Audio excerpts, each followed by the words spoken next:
కంపెనీకి తక్కువ ధరకే ప్రభుత్వ భూములు ధారాదత్తం చేశారని వైసీపీ చేస్తోన్న ఆరోపణలు అవాస్తవమంటున్నారు మంత్రి పార్థసారథి.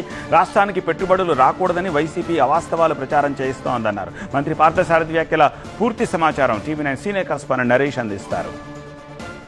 ప్రస్తుతం మనతో కొలుసు పార్థసారథి ఉన్నారు. దీనిపై ఆయనే మాట్లాడాలి అని చెప్తారు. కుమారుడి పేరుతో ఉన్న నితిన్ సాయి కన్స్ట్రక్షన్కి సంబంధించిన కంపెనీకి 845 ఎకరాల విలువైన భూమిని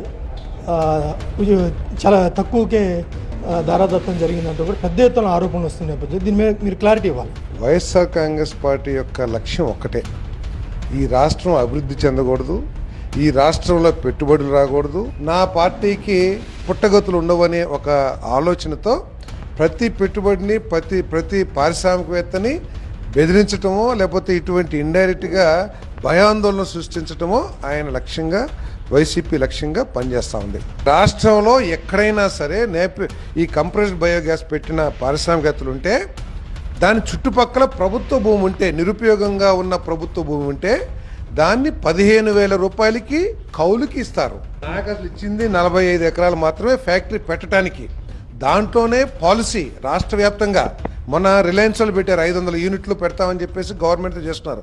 4 లక్షల ఎకరాలు ప్రభుత్వ భూమి ఎక్కడ అందుబాటులో ఉంటే మీకు లీజుకి కౌలుకి ఇస్తామని చెప్పారు.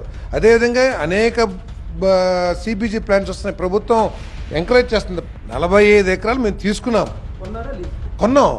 కొంటమే. అది కూడా ప్రభుత్వం 800 ఎకరాలు ప్రభుత్వం 800 ఎకరాలు నాకు అసలు ఇవ్వలా.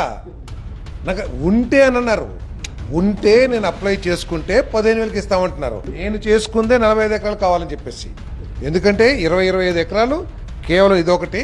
నేను దాంట్లోనే సోలార్ పెట్టుకుని నాకు పవర్ రిక్వైర్మెంట్ కూడా సెల్ఫ్ దాన్ని ఏమంటారు ఓన్గా జనరేషన్ చేసుకుని దానికి కావాల్సిన క్యాప్టివ్ ప్లాన్. 800 ఎకరాలు పూర్తిగా అబద్ధం. అది పాలసీ పార్థసారథికే కాదు, అది జగన్మోహన్ రెడ్డి గారు అక్కడ సిబిజీ ప్లాంట్ పెడతా అన్నా కూడా 800 ఎకరాలు అందుబాటులో ఉంటే, ఆయన పెట్టిన ఫ్యాక్టరీ దగ్గర అందుబాటులో ఉంటే 800 ఎకరాలు లీజుకి ఇస్తాం.